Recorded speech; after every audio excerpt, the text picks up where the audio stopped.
Entonces, bienvenidas a esta charla introductiva sobre el Tao.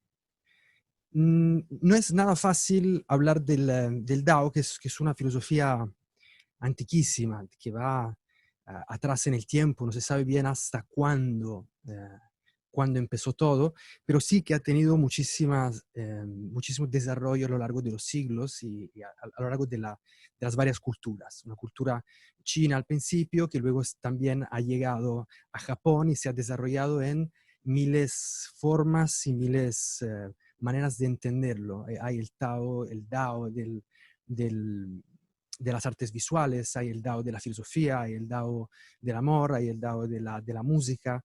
Hay muchísimas declinaciones de esta filosofía y hoy me gustaría explicarles la base de todas ellas, empezar por el principio, por los conceptos que han dado el comienzo al Tao, y también luego darle las dos herramientas que yo creo son las más efectivas para acercarse a esta filosofía, que son el libro de I Ching y el sistema del diseño humano.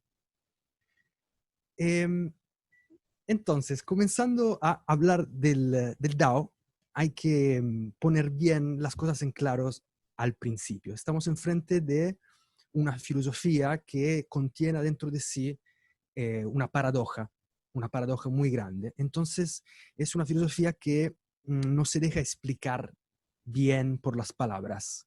Es una filosofía que se deja representar mucho más fácilmente por las artes, por los cuentos, por el sonido, por las pinturas, pero a nivel de descripción con las palabras siempre es un camino difícil, sino imposible. Y en ese sentido quiero comenzar con el primer capítulo del libro del Tao, escrito por Lao Tse. O sea, el único texto que tenemos de reflexiones sobre el Tao comienza con esta frase: Tao called Tao is not Tao. O sea, cualquier cosa que tú puedas definir con la palabra Tao no es el Tao. ¿Por qué? Porque las palabras son unas herramientas limitadas. Las palabras son una herramienta que nos ayuda a definir la realidad, a separar la realidad, a darle los nombres a cada cosa, a los miles de cosas diferentes. Mientras que la filosofía del Tao es lo que viene antes, es lo que tiene adentro todas estas cosas que son diferentes. Entonces, ya comenzar con describir el Tao con las palabras es una empresa eh, casi imposible. Por eso nosotros tenemos la ventaja hoy de estar en videoconferencia, podemos utilizar imágenes, podemos utilizar pinturas y cuentos y arte para describirla, porque en realidad esta es la fórmula mejor para hablar del Tao. ¿Por qué no se deja describir con palabras? ¿Qué pasa con las palabras y el Tao? Pues nosotros venimos de una cultura lógica. Nuestra cultura occidental se puede resumir con el principio de no contradicción, que es el principio que es la base de la lógica, es la base de la ciencia y del conocimiento occidental, que dice que no se puede afirmar algo y su contrario en el mismo momento y en el mismo sentido. En realidad, lo que está diciendo es que la forma de conocer, la forma de entender en Occidente deja afuera todo lo que son las paradojas. ¿Qué es una paradoja? Una paradoja es algo que no se puede definir con la lógica, es algo que va más allá de lo que sería la lógica natural de las cosas. Eh, Esto no existe no solamente en la filosofía oriental, sino que esta cuestión de la paradoja existe en todas las culturas y nosotros tenemos mucha sabiduría en los dichos populares que en realidad representan exactamente esta situación en la cual uno se encuentra viviendo en el día a día. Por ejemplo, se usa decir la excepción que confirma la regla.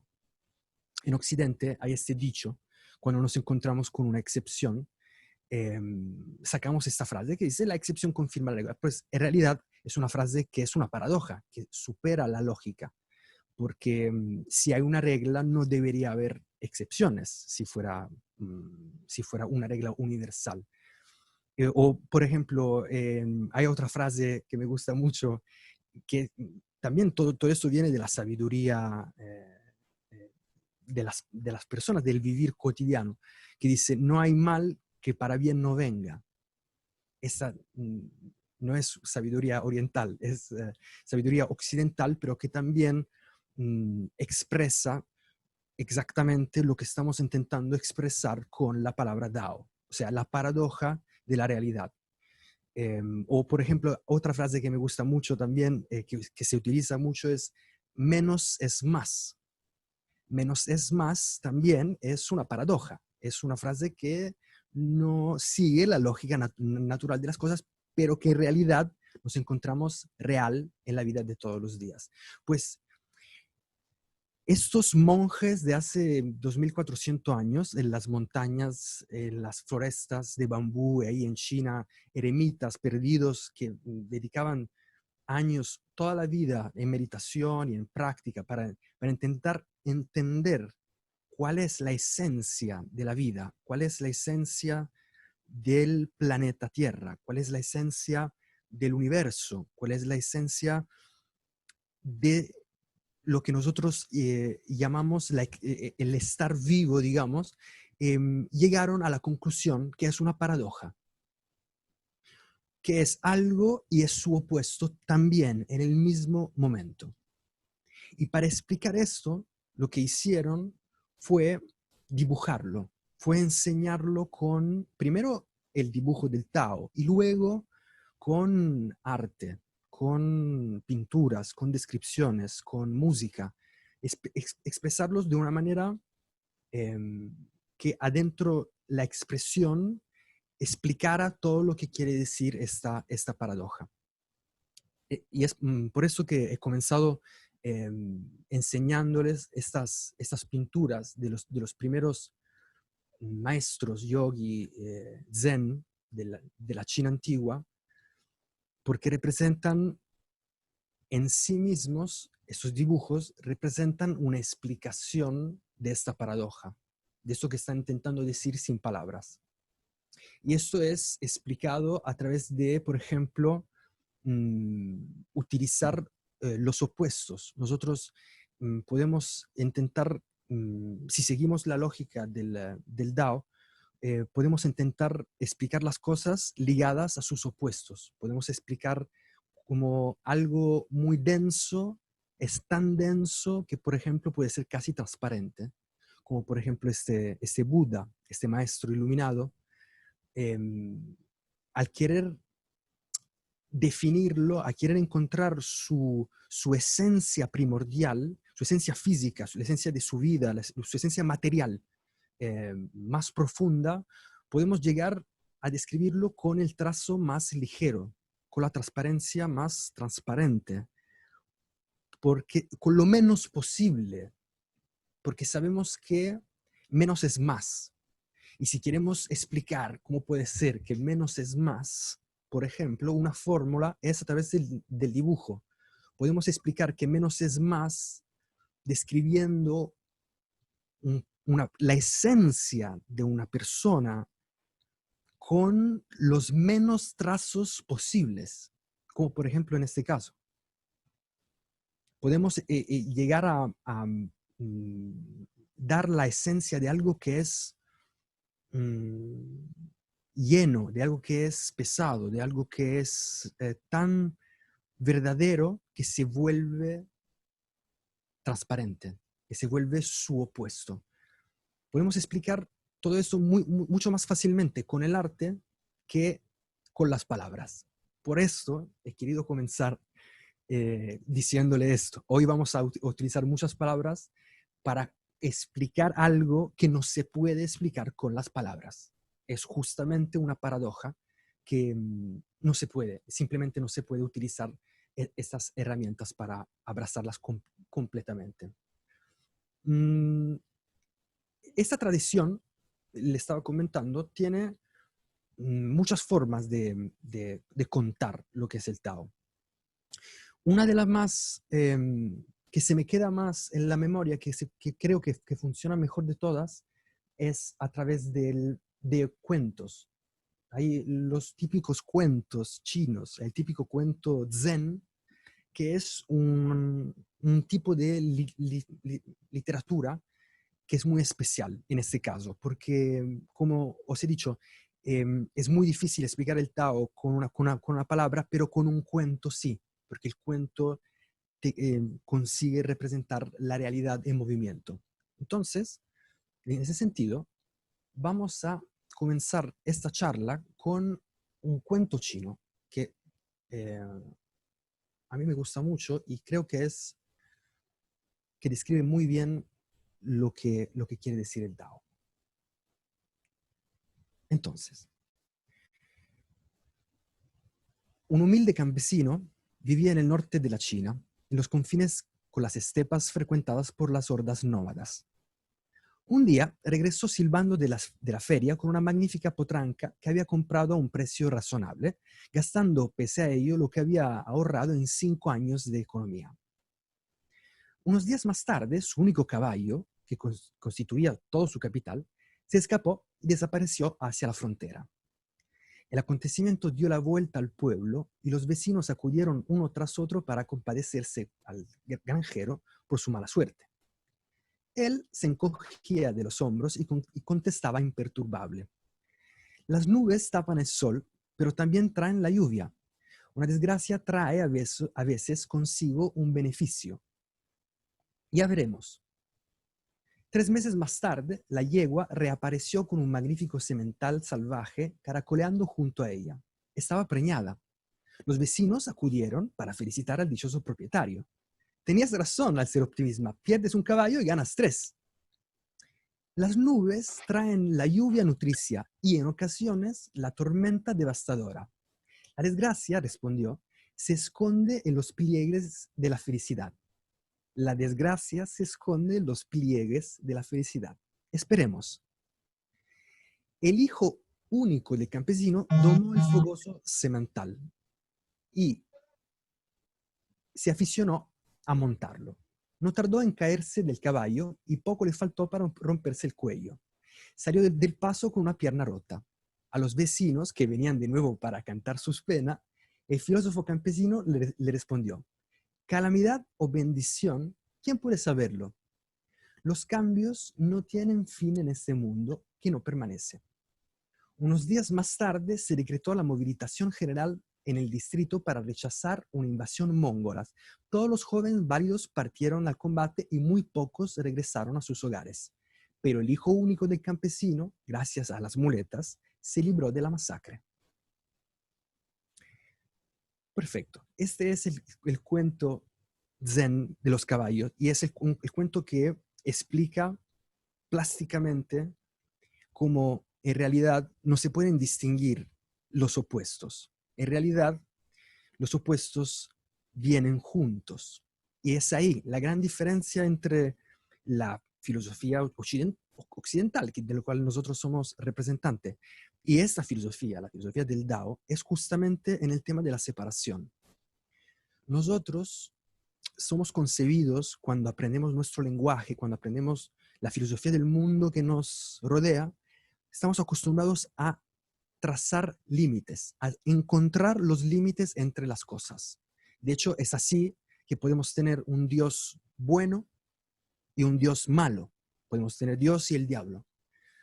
Pues esta filosofía, esta forma de leer el mundo es completamente diferente de la forma del Dao. El Dao dice que es imposible separar las dos cosas, separarla una independientemente de la otra. O sea, las cosas existen contemporáneamente siempre en dos vertientes opuestas que están en un equilibrio dinámico. Claro, dicho así, parece que se ponga mucho más complicada la cosa, porque claro, pudiendo definir, pudiendo separar, pudiendo dar un nombre a las cosas, pudiendo decir el diablo es malo y el Dios es bueno, nosotros tenemos una ventaja al organizarnos bastante grande, por eso que la ciencia funciona a través de estas herramientas. Pero es ahí donde estos monjes de hace 2400 años y quién sabe antes, llegaron a dar una respuesta sobre cómo funciona el mundo, pero a darla a través de imagen, no de palabras.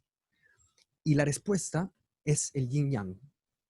Ahora, le voy a enseñar plásticamente a qué me refiero. Pues esto es el yin yang. Esto es el principio de la representación del yin yang. Antes que nada, podemos ver que hay un círculo completo adentro del cual existen dos fuerzas, dos elementos completamente diferentes, opuestos al otro. Entonces, el primer elemento importante para entender es el círculo. Y el círculo está cerrado. Y en la filosofía Zen, el círculo y el círculo cerrado explican la perfección, explican la unidad y la totalidad de las cosas. O sea, cada cosa de la cual se pueda hablar, cualquier objeto, cualquier algo que se pueda definir separado de los demás, es un círculo. Desde el universo hasta la persona, hasta un recuerdo, hasta una piedra, todo representa un círculo. Y adentro de sí tiene dos elementos opuestos. Eso ya es el principio del cambio. Pero esta forma de representarlo nos dice mucho más. Nos dice que esos dos elementos opuestos que no se mezclan uno con el otro están en movimiento. La forma que tienen las cosas no es por casualidad. El hecho de que se hayan representado como unas gotas en movimiento, con la representación de una gota en movimiento, es porque la filosofía del Dao dice que no existe nada en todo el universo que no sea en movimiento.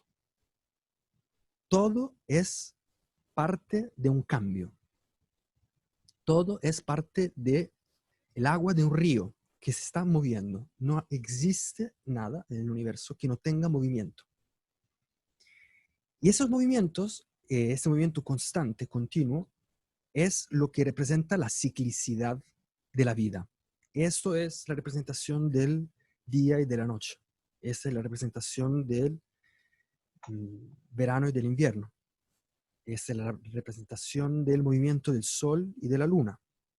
Esta es la representación del hombre y de la mujer. Esta es la representación de todos los opuestos que están constantemente en movimiento. Uno entrando donde el otro está dejando espacio. Esto ya de por sí es una gran diferencia con nuestra fórmula de entender las cosas, porque nosotros en Occidente entendemos que existe hombre y mujer, entendemos que existe día y noche, entendemos que existe bien y mal, entendemos, todo esto lo podemos ver, no hace falta que te lo expliquen. El tema es que nosotros utilizamos dos círculos diferentes para un círculo blanco y un círculo negro, que a veces se pueden sobreponer, que a veces pueden parecer uno mientras que detrás está el otro. Pero nosotros no entendemos posible que adentro del mismo círculo existan las dos cosas. Como os decía, nosotros un Dios que sea bueno y malo, como puede ser en la tradición de India, por ejemplo, no lo tenemos. Ellos sí. Esta es la representación del bien y del mal. Pero la cosa sigue, va más allá. La representación que nos dieron no era suficiente. Entonces, lo que hicieron fue poner esos dos puntos. Esos dos puntos son la clave para terminar de entender bien cómo se mueven, cómo interactúan esos dos elementos adentro de todas las cosas. El punto blanco, en la parte de desarrollo más grande del negro, nos dice que siempre que exista algo, un elemento adentro de uno, en su centro tiene su opuesto, tiene el opuesto. Lo que hemos definido antes con la frase, la excepción que confirma la regla, esta frase mágica que utilizamos para pararnos enfrente de la realidad, es expresada en imagen con esos dos puntos. Entonces, podemos decir, mirando este dibujo, que si no hay excepción, no es suficientemente descriptivo. Hasta que tú no encuentras los dos elementos que completan algo, los dos elementos opuestos que completan algo, y encuentras la excepción adentro de cada uno de los dos elementos, no tienes una imagen completa de la realidad. Esto es un avance enorme a nivel teórico sobre expresar lo que es la realidad. Y es una base de pensamiento que ha sido desarrollada y se sigue desarrollando por, bueno, miles de años o quizá más. Puede ser muchos más. En realidad es probable que sean muchos más.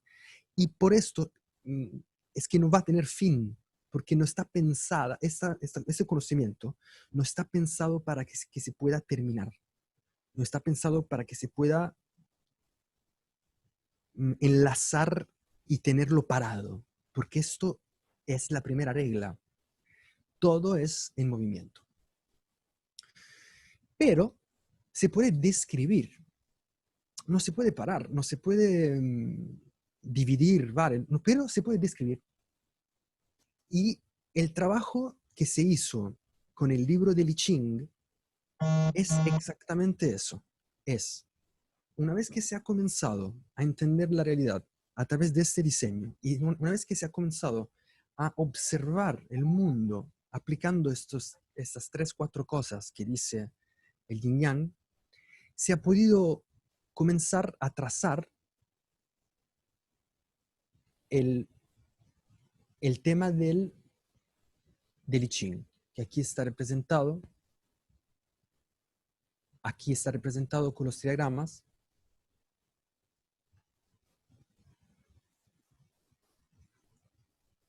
Aquí está.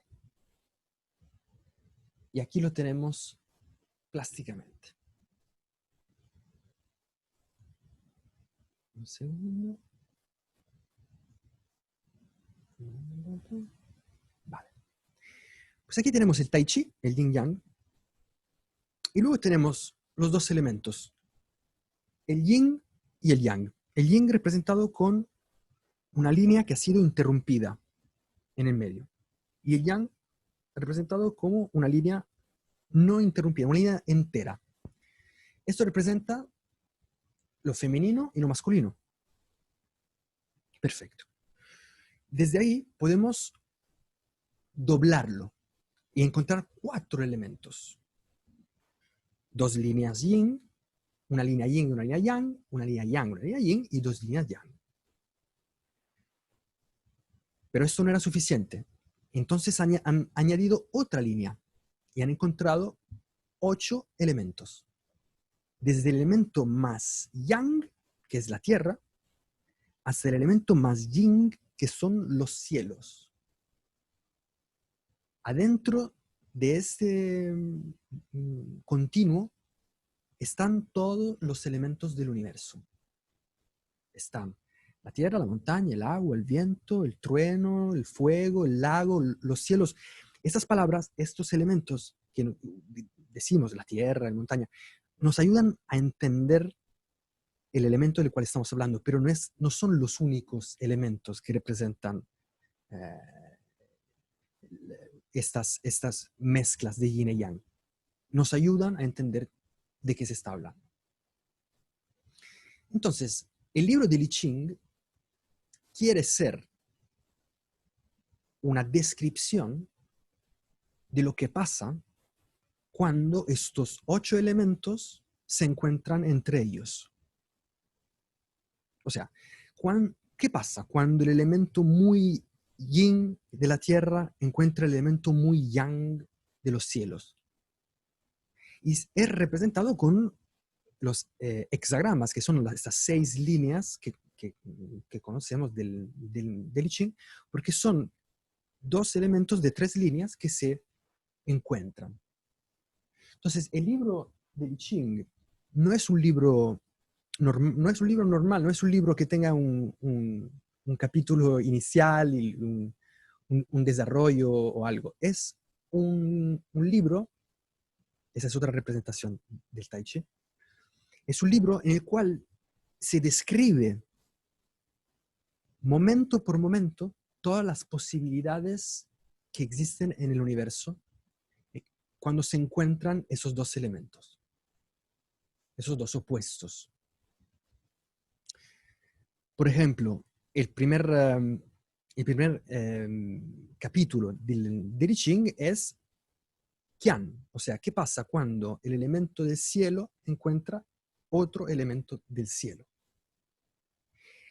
Ahí al lado tenemos la descripción con los ideogramas, que son las fórmulas más antiguas de representar estos conceptos. Otra vez, un lenguaje que va más allá de las palabras. En este caso tenemos 2 elementos muy yang, 2 elementos de iniciación. Por eso este hexagrama se llama iniciación. La creación es un movimiento qian, es un movimiento yang, es un movimiento masculino. Cuando por contras encontramos 2 elementos femeninos, tenemos kun. Ahí está. Dos veces representados los elementos de la tierra. El elemento más femenino que existe. La tierra, que es la que recibe la semilla y la que devuelve, la que se deja penetrar por la semilla y que tiene todos los elementos para que la semilla pueda desarrollarse y crecer. Entonces, este libro del I Ching, que tiene estas 64 combinaciones, ha sido utilizado a lo largo de muchos siglos para adivinar el futuro de una manera y para consejo. Es un oráculo. Entonces, nosotros tenemos una manera de tirar 6 veces 3 monedas en lugar, para encontrar las 6 líneas que necesitamos, y luego encontramos uno de estos 64 hexagramas, una de estas 64 caras de un dado muy grande, que nos describen lo que pasa en la naturaleza, en el universo, cuando estos 2 elementos se encuentran. Y por casualidad, cada vez que te acercas al I Ching con una pregunta, lo que te responde, lo que te describe, tiene que ver con lo que tú estabas pensando. Esa es la primera herramienta que se utiliza cuando uno se acerca a la filosofía del Dao. Cuando uno entiende que, por ejemplo, entre la parte racional y la parte irracional, entre lo que sabes y lo que no sabes, siempre habrá un equilibrio, tiene sentido acercarse a un oráculo y dejar que este oráculo, por casualidad, describa lo que pasa en el universo para poderse enderezar adentro y poder seguir adentro del flujo natural de las cosas. Vale. Esta imagen también me encanta, aunque se vea muy poco, expresa perfectamente el tema de lo descriptivo dentro del arte zen.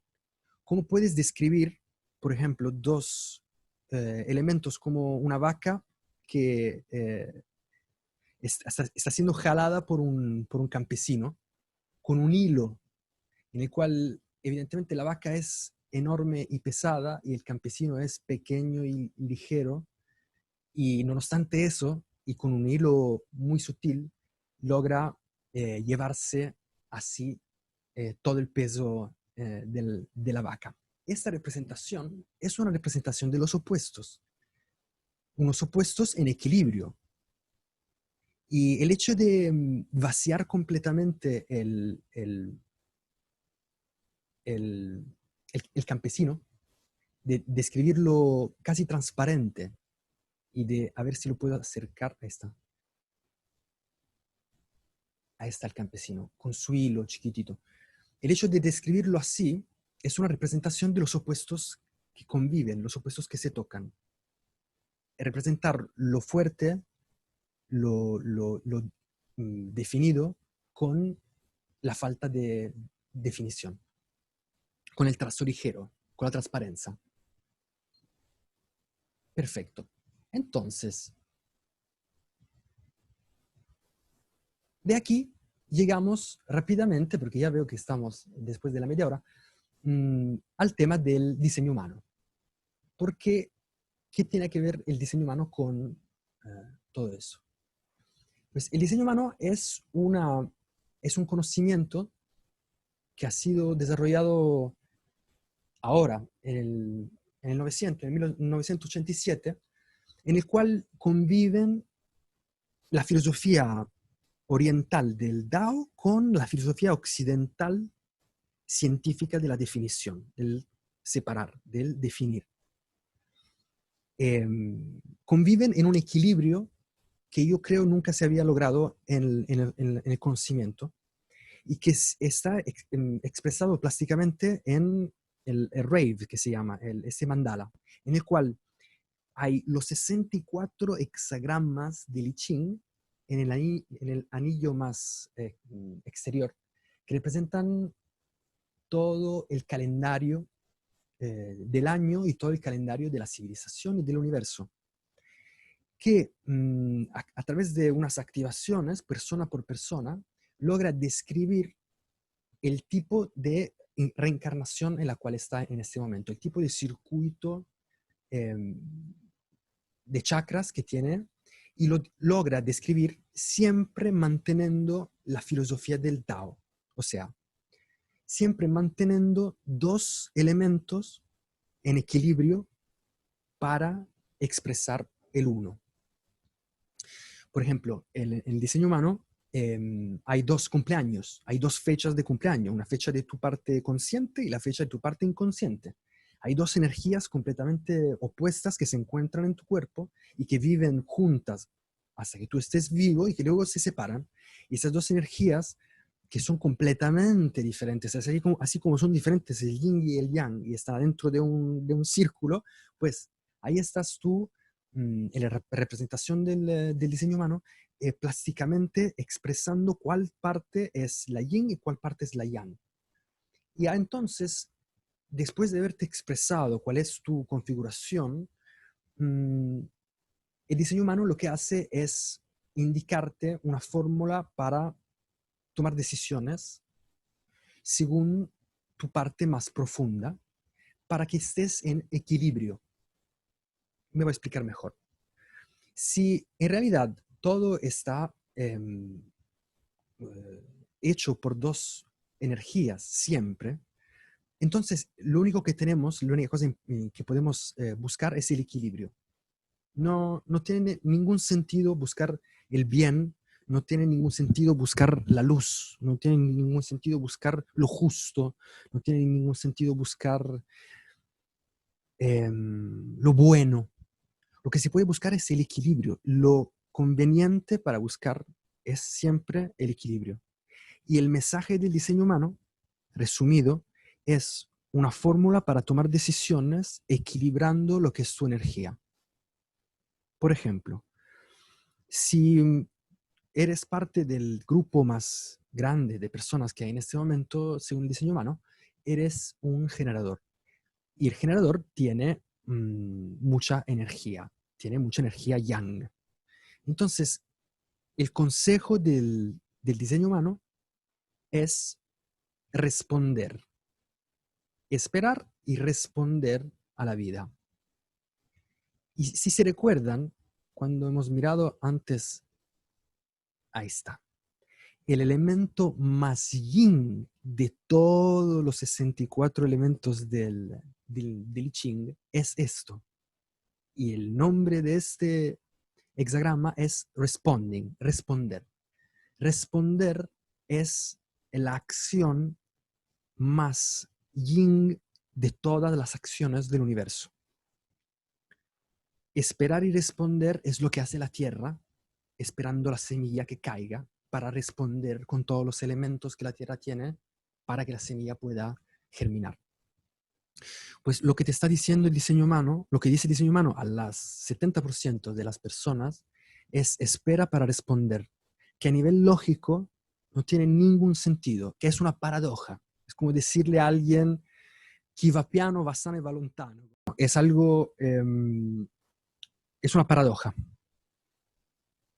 Y el hecho de que el diseño humano te diga una paradoja, o sea, te diga, para realizarte tienes que esperar y responder en lugar de iniciar, en lugar de hacer directamente lo que tienes en la cabeza, es una paradoja. Y es en ese sentido que el diseño humano sigue constantemente en todos sus consejos sobre cómo actuar, sigue siempre la lógica del Tao, la lógica de los opuestos en equilibrio dinámicos.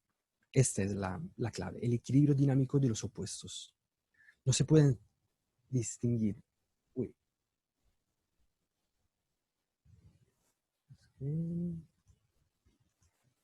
Ahí está. Entonces, quería terminar esta charla con unas pequeñas imágenes y con, si hay alguna pregunta, responder a sus preguntas. Las imágenes que quería enseñaros son Kanzani y Jitoku. Kanzani y Jitoku son dos amigos, dos eremitas de la tradición zen más antigua de todas y son representados en muchas obras de arte zen.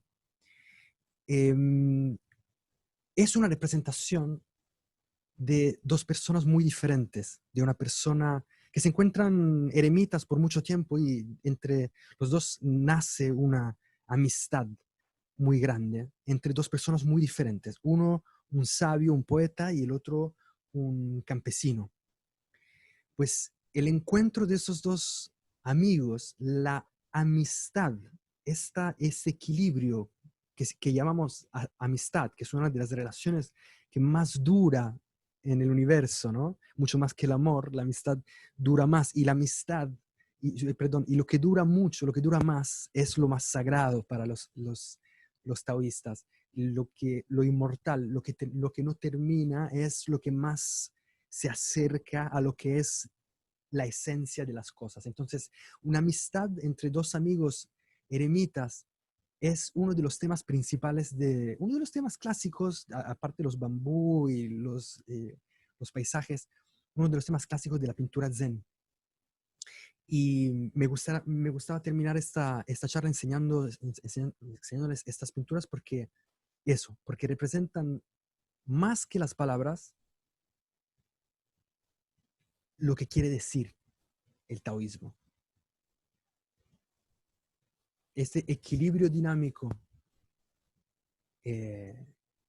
infinito que hay entre los elementos, pues aquí tenemos un mono representado hermoso, y esto es. Muy bien, creo que ya he hablado suficiente eh, y he dicho muchísimas cosas. Ahora,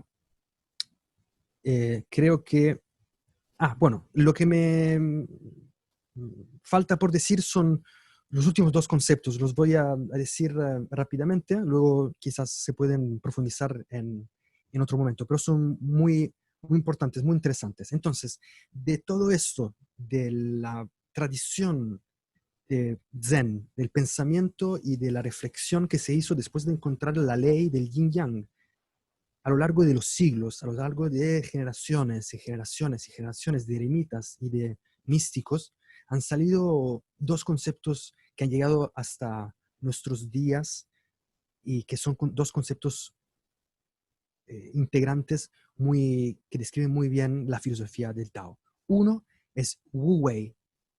Wu Wei quiere decir, literalmente quiere decir no acción, la no acción. En realidad va mucho más allá. Lo que está representando es el no esfuerzo, la naturalidad del universo, de la naturaleza, de lo que se puede observar. Una de las características esenciales cuando uno observa el universo es esta elegancia, es este movimiento continuo sin esfuerzo. Un mismo movimiento que podemos apreciar a un artista o a un atleta cuando está muy, muy arriba, cuando ya no es, su mente, su capacidad intelectual está completamente separada de su cuerpo, que parece moverse sin voluntad, sin esfuerzo exactamente. Un cantante, un atleta, un salto que llega después de la práctica, después de, pues esto, la sabiduría, a un actor, por ejemplo. Los actores más capaces de representar algo sin parecer que estén representando algo. Pues esto, el Wu Wei, es una de las esencias del taoísmo y de la filosofía zen. El hecho de lograr una vida que en lugar de ponerse en contra de los elementos, se pone en el río de los elementos, entendiendo cómo funcionan los elementos, y en lugar de remar en contra, se pone en la misma dirección. Entonces la conciencia que tenía el campesino sobre los caballos, que adentro de cualquier desgracia puede existir una dicha, y adentro de cualquier dicha puede anidiarse una desgracia. Esto es ir profundamente adentro de cómo van las cosas en realidad.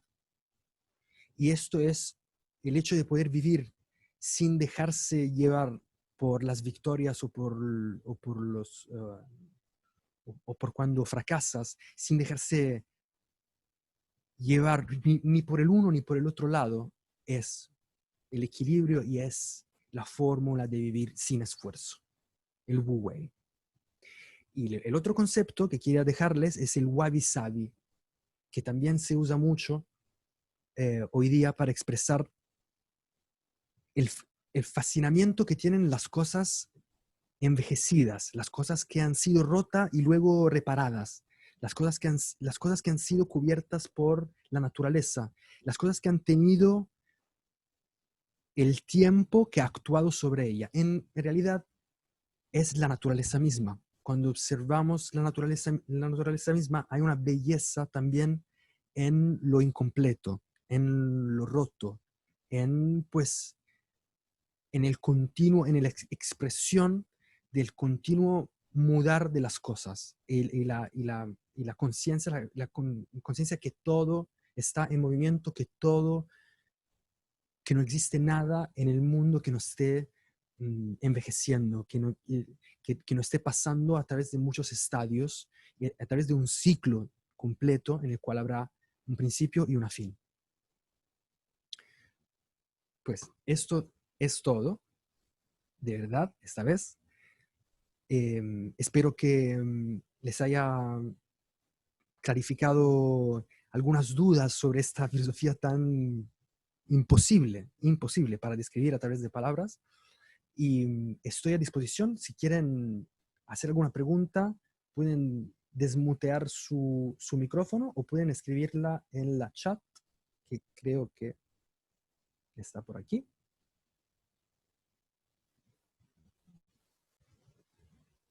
Hola. Mira, puedes quitar desmutearte. Ahí está. Hola, Hola, querido César. amigo. ¿Qué tal? Bien, agradecerte sobre toda la información, muy bonitas las analogías que has hecho a través del arte. Te lo agradezco, llevo varias páginas apuntando aquí.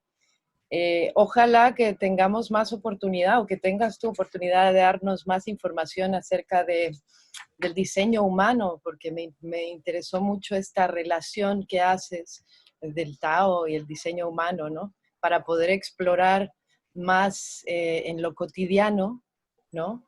Eh, entendiendo complejamente esta filosofía, pero explorar en el cotidiano estaría muy bien. Claro. Y gracias, solo agradecerte.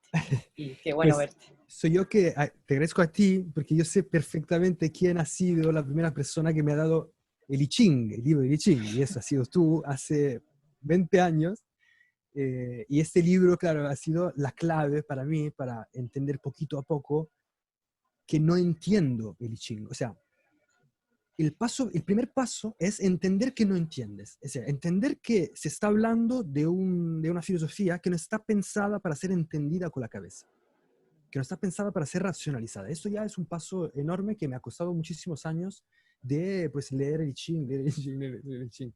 Y luego ha venido el tema del diseño humano, que yo estoy de acuerdo, el tema del Tao y del diseño humano es algo muy interesante que tampoco se habla mucho en la escuela oficial del No, diseño humano y que yo creo que es clave como para entender y para racionalizar también lo que te dice el diseño humano, porque lo que te dice el diseño humano es algo muy práctico, lo que tú decías, sí, día a día, momento por momento, decisión por decisión, ahí se puede aplicar el Tao y el Tao te lo está, cómo aplicarlo, te lo está comentando el diseño humano.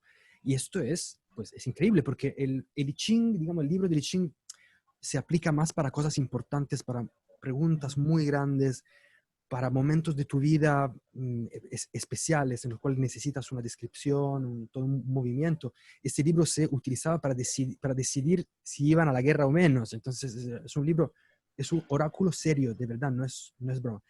El tema del diseño humano va al revés, mucho más en detalle, es su opuesto, claro. pues, va mucho más en detalle, es cómo navegar el movimiento que tengo, porque la realidad siempre es movimiento, entonces también para el diseño humano, tu vida, tu vivir es un movimiento constante en el cual tú puedes navegar girando el timón. Y girar el timón significa tomar decisiones desde tu punto más profundo de forma que tú te vayas equilibrando. Por si eres muy yang, tomas decisiones yin para poder estar en equilibrio y poder ir en adelante recto. Hay un ejemplo que siempre me gusta hacer y es los barcos a vela más eficientes, más rápidos que tenemos en la historia, son los barcos que, aparte de tener la vela, tienen la parte abajo del barco en el agua muy grande con una aleta muy grande. ¿Por qué? Porque por un lado, por arriba, el viento empuja y por el otro, por abajo, el agua empuja por el otro lado. Entonces, cuando el viento empuja por un lado y el agua empuja por el otro, la forma que tiene la barca, el velero, lo empuja para adelante. Es el encuentro de esas dos fuerzas en el mismo cuerpo que es capaz de imprimirle la velocidad más grande. Los barcos más eficientes son estos. Y entonces, pues es ahí donde va el diseño humano. Te dice, tú eres un barco así, tienes estas velas, pues si tú te pones una aleta abajo del agua así, que sería tomar decisiones según esta parte o esta otra, vas a ver que eres más eficiente en el movimiento, eres más eficiente, vas a ver que pues si eres generador vas a tener más satisfacción, si eres proyector vas a tener más éxito, si eres manifestador vas a tener más paz, si eres reflector vas a tener más sorpresas, ¿no? Entonces, diseño humano es, pero más práctico imposible, empezando por la filosofía que menos práctica imposible, o sea, el Tao, que es llevar la práctica del Tao es verdaderamente complicado porque pues eso es, eh, lleva muchas cosas. Entonces, en ese sentido, pues sí, vamos a hacer otro encuentro más adelante con mucho gusto y me voy a focalizar más en el tema del Tao y del diseño humano para poder pues, explicar tipo por tipo cómo se aplica esta filosofía. Gracias a ti, Tuti. ¿Alguien más? ¿Alguna pregunta? ¿Un tal? No. Perfecto. Vale. Pues os agradezco mucho. Estoy de verdad muy feliz que, pues, aparte, todas mujeres hermosas, empoderadas en esta chat. Mucho yin, ¿no? En ese sentido yo sería el puntito blanco, el puntito negro en el blanco, ¿no? Sería el opuesto en esto. Muchísimas gracias. Yo creo que también el tema de la feminilidad tenga que ser abordado también por la filosofía, por el punto de vista de la filosofía taoística, porque, por ejemplo, solo el concepto de feminismo adentro de la filosofía taoísta sería muy difícil para explicar. No, no, bueno, sería imposible para explicar. No, no se puede explicar la cuestión del feminismo, se puede explicar la cuestión de la feminilidad adentro de las mujeres y de la feminilidad adentro de los hombres. Se puede abordar, esto sí, o sea, del yin adentro de las mujeres y del yin adentro de los hombres se puede abordar y se puede decir mucho. Pero dividir los hombres por un lado y las mujeres por el otro, como si fueran algo separado, dos círculos diferentes que se pueden sobreponer, no tiene ningún respaldo a nivel taoísta, y en realidad creo que en lugar de unirnos, nos separa más. Entonces eso también quizás en el próximo encuentro puedo desarrollar mejor, explicar mejor, porque creo que es algo, pues, muy actual, y el cambio que está habiendo, ¿no? Sobre el equilibrio entre lo femenino y lo masculino, creo que es urgente que vaya abordado con una óptica de equilibrio y de equilibrio holístico, eh, para no perderse más tiempo, ¿no? Para no perder más tiempo de lo que ya se ha perdido hasta aquí. Muy bien. Muchas gracias. Muchos besos. Que tengan un buen día. Y les voy a poner la próxima invitación por los medios sociales.